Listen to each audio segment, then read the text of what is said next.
Vous venez d'installer Windows 11, puis vous arrivez sur cet écran-là. Qu'est-ce qu'on fait maintenant? Alors dans la vidéo précédente, je vous ai montré comment installer Windows. Et dans celle-ci, je vais vous montrer comment séparer les données utilisateurs et le système d'exploitation sur deux partitions. Grâce à ça, le jour où vous allez réinstaller Windows, ce sera plus simple. Mis à part ça, je vais vous montrer aussi comment installer les pilotes, les programmes de base, quels programmes de base je peux vous recommander, ou où est-ce qu'on peut les trouver facilement, comment trouver une clé Windows moins chère, bien sûr originale et légale, hein, et comment faire la sauvegarde de votre PC et de vos données personnelles au cas où que votre disque dur tombe en panne. C'est parti. Alors la première chose, donc la partition. Si vous avez suivi la vidéo que j'ai fait précédemment sur comment installer Windows, vous avez deux partitions déjà. Vous vous retrouvez avec un disque local C, d'ailleurs on va se le renommer, hop, on va le nommer OS comme système d'exploitation en anglais, donc Operating System. Ensuite, je vais cliquer droit sur le drapeau ici, je vais aller dans la gestion des disques. J'ai ceci qui s'ouvre, et ici j'ai mon disque de 200 Go. Là, j'ai ma partition qui est la partition utilisateur que je vais utiliser. Donc elle est déjà prête. On va juste lui ajouter une lettre, par exemple D. OK. Et là, ça y est, on a notre partition. Donc on peut fermer le gestionnaire de disques. Tout simple. Alors on va la renommer, on va l'appeler utilisateur. Ou data, ou ce que vous voulez. OK jusque là. Donc maintenant, comment je peux faire pour que tout ça, donc bureau, téléchargement, documents, images, musique, vidéo, tous ces endroits où je vais stocker mes données utilisateurs, donc quand vous allez avoir vos documents, pour que ça aille sur l'autre partition. Parce que comme ça, si on a tout ça sur l'autre partition, le jour où on veut réinstaller Windows sur celle-là, on peut tout effacer ici, il n'y a pas de données qui sont importantes pour nous là-dessus. Alors comment je vais faire ça? C'est très simple, je vais aller sur le bureau ici, clic droit, propriété, je vais aller dans emplacement, et je vais dire déplacer. Ensuite, je vais aller chercher ce PC, utilisateur, je vais mettre un nouveau dossier, donc par exemple je vais le nommer infra nerd.fr, comme ça j'ai le nom de mon utilisateur, et dedans je vais créer un dossier qui s'appelle bureau. Je clique dessus, je fais sélectionner, et l'emplacement de mon bureau a été changé. Si je fais appliquer, il va me proposer de déplacer ça. Je vais lui dire oui.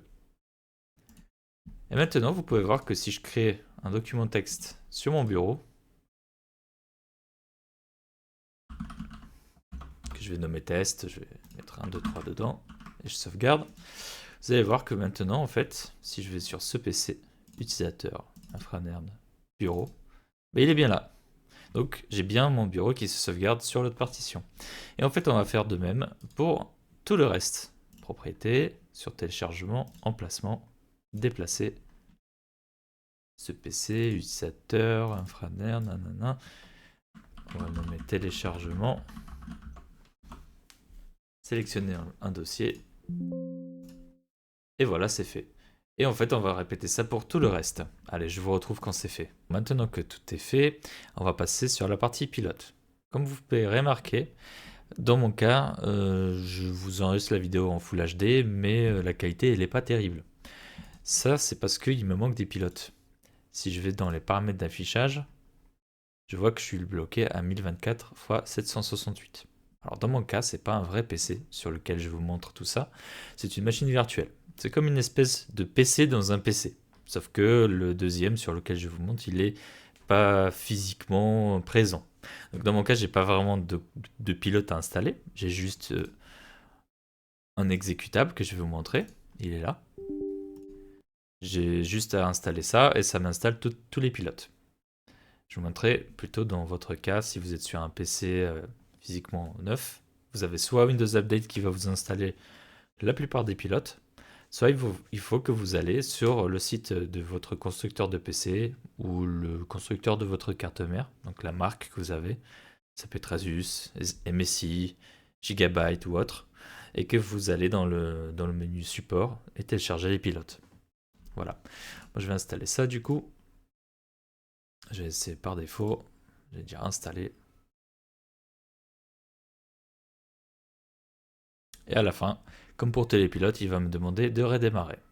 Et nous voilà après le redémarrage. Donc maintenant, dans le même menu, je peux par exemple aller à 1600 x 1200. Et c'est beaucoup plus joli. Si vous avez par exemple construit un PC et que vous avez besoin de pilote graphique, ça c'est logique, vous allez taper par exemple la marque de votre carte graphique, ça peut être Nvidia, imaginons, et vous allez aller chercher les pilotes Nvidia. Vous pouvez directement prendre la Nvidia App par exemple, ou GeForce Experience, et ça va vous permettre en fait en installant ce logiciel d'avoir les pilotes pour votre carte graphique. Ça va être pareil pour une carte graphique AMD. AMD, pilote, et vous allez aller dessus, et vous allez télécharger tout ce qu'il faut. Pareil si vous avez un PC, ça peut être un, je sais pas moi, HP, notebook, pilote. On va aller chercher les pilotes pour votre PC HP, ainsi de suite. En fait, il suffit de taper la marque de votre PC et le modèle et vous allez tout trouver. Ou la marque des composants que vous avez achetés pour votre PC. Donc on est bon pour les pilotes. Voilà comment on les installe. Ensuite, on va passer sur la partie programme. Donc, vous pouvez effectivement aller chercher vos logiciels un par un sur Internet. Prendre 7-Zip ou autre, tout ce que vous avez besoin. Mais il y a une solution qui s'appelle Ninit, qui est très très intéressante. Donc c'est ninit.com, qui permet en fait de sectionner ce que vous avez besoin. Donc imaginons que vous utilisez Chrome par exemple, que vous avez besoin de Discord, que vous voulez un antivirus comme Avast par exemple, vous voulez 7-Zip. Pour les médias, je veux par exemple VLC. Et on va dire que c'est pas mal. Allez, on va prendre GIMP aussi et LibreOffice pour les documents. Et voilà. Et là, j'ai juste à cliquer sur Get Your Nanite.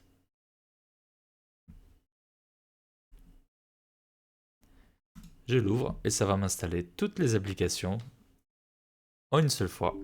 C'est un gain de temps incroyable. Donc il est en train de m'installer tout ça. En attendant, je vais vous montrer pour avoir une clé Windows moins chère. Donc pour ça, moi j'utilise personnellement un site qui s'appelle Instant Gaming, qui marche très bien aussi pour le jeu vidéo, si vous voulez moins cher. Et sur Instant Gaming, vous pouvez avoir des clés de Windows originales, bien entendu, qui vous appartiendront à vie ensuite, pour beaucoup moins cher que sur Microsoft. Donc Windows 11 Pro par exemple. Voilà, pour 30 €, je peux avoir une clé Windows 11 originale qui m'appartient. Qui coûte du coup 30 € au lieu de 200. Ça vaut le coup de peut-être regarder si vous avez vraiment besoin de tout ce qu'il y a dans la version Pro de Windows. Parce que vous pouvez avoir peut-être la version Home pour moins cher, qui est juste en bas d'ailleurs. Voilà, pour 25 €. Bon, faut voir est-ce que pour 5 € vous avez besoin de ce qu'il y a en plus dans la version Pro. Parce que vous en avez peut-être pas besoin. Donc vous avez juste à l'ajouter au panier payer. Ensuite, on va vous donner la clé Windows. Donc, une fois que vous avez cette clé Windows, on va aller dans les paramètres. Ensuite, on va aller dans Système, Activation, modifier la clé de produit. Et là, vous allez coller votre clé de produit, vous allez faire suivant, et votre Windows va être activé. Si vous êtes bien entendu sur un compte Windows, ça sera marqué ici, cette clé en fait elle va être enregistrée dans votre compte. L'avantage c'est que vous n'aurez plus besoin de la remettre à chaque fois que vous réinstallez Windows sur un PC. Enfin c'est une activation quand vous réinstallez le même PC. Si vous êtes sur un compte local, vaut mieux la noter parce que ça serait dommage de la perdre vu qu'elle vous appartient à vie. Et dernièrement, je vais vous montrer comment faire pour sauvegarder vos fichiers de manière sécurisée. Alors pour cela, de base, il vous faudra un disque dur externe ou un autre disque dur qui est dans votre PC qui est suffisamment grand. Pour les besoins de ce tuto, j'ai mis un disque dur d'une 50aine de gigas sur ma machine et je vais le paramétrer d'abord. Donc j'ai un disque de 50 Go, je vais créer un nouveau volume. Je vais lui donner B comme backup. Backup, hop, je vais laisser NTFS par défaut. Si on termine. Voilà. Donc là, j'ai mon disque, il est prêt.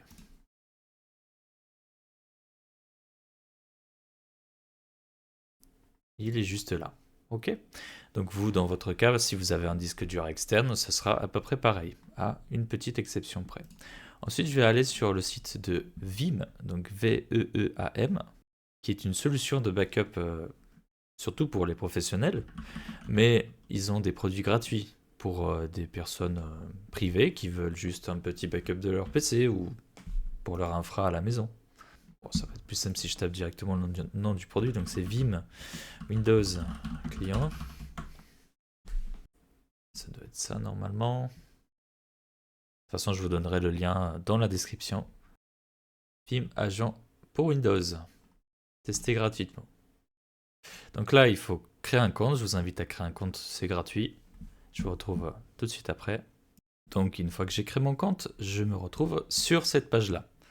Donc j'ai deux produits gratuits que je peux télécharger. Alors le premier, celui-ci, c'est une version de Veeam qui nous permet plutôt une utilisation professionnelle. C'est-à-dire que on va pouvoir installer cette solution sur un serveur et ça va être notre serveur de sauvegarde qui va gérer toutes les machines qu'on veut. Donc c'est pas trop adapté pour une personne qui a juste besoin de sauvegarder un seul PC. La deuxième option, c'est celle qui nous intéresse, Veeam Agent autonome pour Microsoft Windows. C'est parfait, on le prend. Donc on va le télécharger, c'est gratuit. Donc vous n'avez pas besoin des fonctionnalités pour professionnels comme par exemple le support. Vous n'en aurez pas besoin, en fait vous n'aurez pas besoin de payer. C'est ça l'avantage. Et ce qui est bien, c'est que du coup Veeam donne une solution tout à fait pro parce qu'ils font des solutions pour pro à des personnes particulières, quelque chose comme une sauvegarde robuste gratuitement. Donc une fois que l'agent il est téléchargé, on va le décompresser. Donc on peut le décompresser avec Windows ou si vous avez installé 7-Zip, on peut l'extraire directement. Ensuite je vais l'installer. Voilà, je me retrouve là-dessus. Next, accept. Et on attend que l'installation se fasse. Voilà, l'installation de Veeam est terminée. Donc on va le laisser faire Run Veeam Recovery Media Creation Wizard. En fait, cette création de Recovery Media, ça va nous permettre de générer une image ISO. Si un jour votre ordinateur il tombe en panne pour X raison ou que vous avez besoin de restaurer des fichiers dessus, mais qu'il ne démarre plus, voilà, par exemple, imaginons du jour au lendemain, vous installez des mises à jour Windows et ça ne démarre plus. En fait, cette image-là, vous la mettez sur une clé USB avec un programme comme Rufus ou Etcher ou autre. Et en fait, ça va vous permettre de créer une clé bootable, comme on a vu pour la création de, enfin, comme on a vu pour l'installation de Windows. Vous allez pouvoir démarrer le PC dessus et restaurer vos fichiers sur une des sauvegardes que vous avez créées précédemment. Donc on va faire Next, Next, Create. On va attendre qu'il a fini. En attendant qu'il ait fini, on va peut-être prendre un logiciel qui s'appelle Rufus. C'est un logiciel parmi tant d'autres qui vous permet de graver une image ISO sur une clé USB pour que celle-ci soit bootable, donc pour qu'on puisse démarrer dessus un PC. Donc on va télécharger ça sur rufus.ie. Hop, téléchargement, on va prendre la première version. Et voilà, il est installé. Donc en fait, tout ce que vous aurez à faire maintenant, c'est brancher une clé USB. Donc là, j'en ai pas malheureusement, mais elle va s'afficher ici. Ensuite, sélectionnez l'image que Veeam va vous créer en faisant sélection. Donc, par défaut, il le met dans document, juste là. Là, elle n'est pas encore prête. Et ensuite, vous aurez juste à cliquer sur démarrer. Et en fait, ça va vous créer une clé USB que vous allez garder au chaud dans votre tiroir pour que le jour où votre PC il a un souci, vous avez juste à insérer la clé, démarrer le PC dessus, insérer votre média sur lequel il y a vos sauvegardes, donc le disque dur externe ou le disque interne, par exemple. Ça peut être autre chose aussi, mais je ne vais pas détailler pour pas vous embrouiller. Et du coup, vous allez démarrer sur cette clé et ça va vous permettre de restaurer les fichiers pour rendre votre PC fonctionnel de nouveau.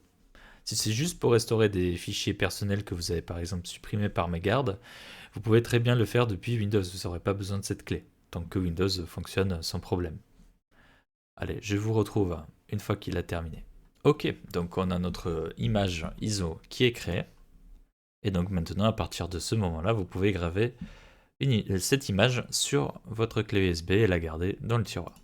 Alors maintenant qu'on a ce logiciel, il faut configurer la sauvegarde. Donc il est juste là, il se cache ici. On a double-cliqué dessus. Bon, il est en anglais, donc j'espère que ça ne vous rébute pas.